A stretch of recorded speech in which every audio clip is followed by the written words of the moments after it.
good friend of mine, and I would not go out on a mission without Colonel Montgomery. I'll never forget. It was June 2nd, 1863. We went out on a special mission, took 3 gunboats, and we went up the Combahee River. I led 150 men up the Combahee River. We pulled up torpedo mines, destroyed railroads,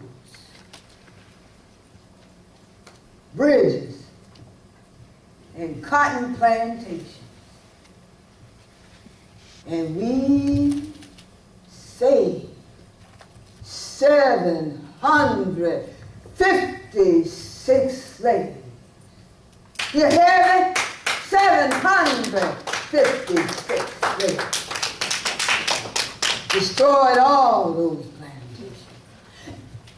When the plantations were destroyed, all those folks, they fled to the woods. That's what they did. They fled to the woods. Every now and then you see them peeping out. But when the steam whistle blew, well, they went back in like startled deer. Then the word was passed that these were Lincoln's gunboats come to set them free. And oh, Lordy, Lordy, they came out of the woods. There were hundreds of them on the riverbanks. Oh, Lordy, you should have seen it. You should have seen it. There were men, women, and children, all with their arms up in the air, stretched out toward their deliverers. There were women with children hanging around their necks, clinging to their dresses, and they all running. One woman, she had a child around her neck, a pot on her head with the rice still cooking in it, just like she took it off the fire. And the one hanging around her neck had his hand around her forehead, hanging on, and the other hand he had in the pot, eating with all his might. Oh, you should have seen it, should have seen it. And she had a bag going down her back with a pig in it.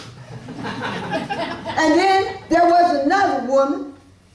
She had 2 pigs, a white one and a black one. And we helped them all on board. And we named the white pig Beauregard. And we named the black one Jeff Davis. Jeff Davis, that's what we named the black one. We helped them all on board the gunboats. Then there came women with twins hanging around their necks. Lord and Lord, I never seen so many twins. Pair after pair after pair of twins running behind, hanging on to their dress. Baskets on their heads, and pigs are squealing, and chickens are screaming, and children are squawking, all running towards freedom, towards freedom. Lord, never seen such a sight. Well, sir, we took on as many as we could, as many as we could. I stayed on for the next year or so.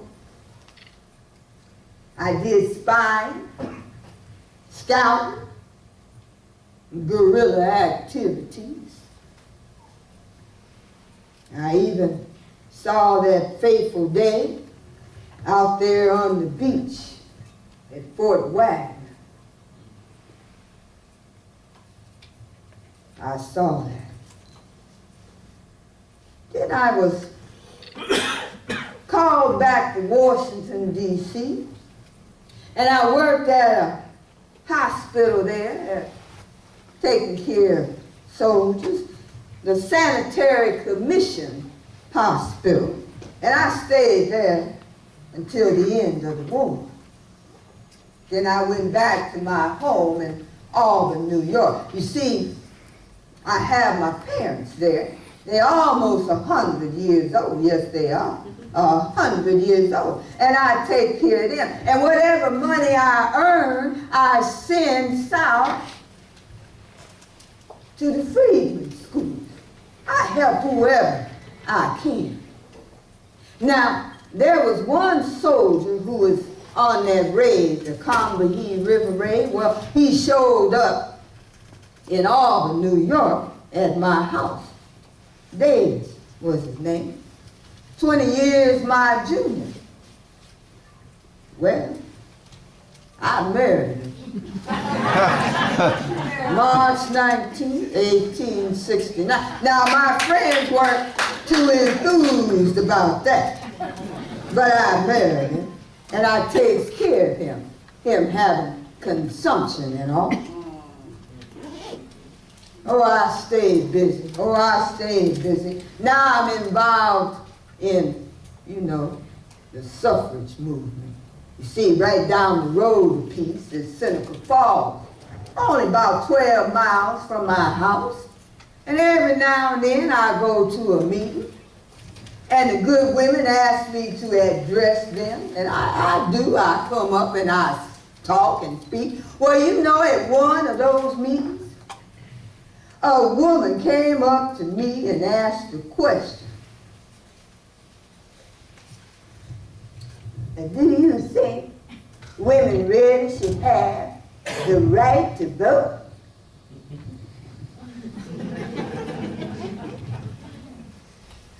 I looked her in the eye and I said, I suffered enough to believe it.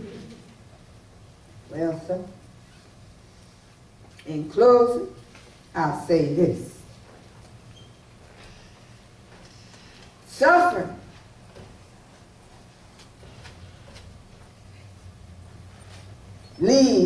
produces endurance. Endurance produces character. Character produces faith. And it's faith that carries you through. And I thank you.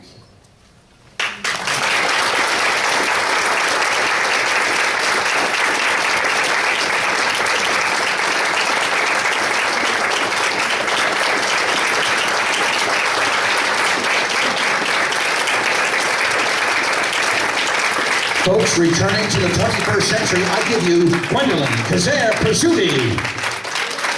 Gwen is a living history performer, independent scholar, and researcher. Currently, she's an artist in residence at the Connecticut Historical Society Museum, on the rosters of the Connecticut Commission on Culture and Tourism, Young Audiences in Connecticut, New Hampshire Humanities Council, Humanities to Go, and the New England States Touring. Gwen Quezaire-Presutti, ladies and gentlemen.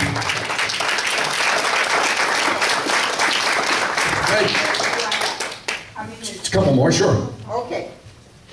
I just want to say I thank you very, very much for coming out and hearing me. This is just a blurb of Harriet Tubman. I have a table over there with my announcements on them. If you like to hear more of Harriet and my other characters, please feel free to take a brochure and give me a call. I thank you.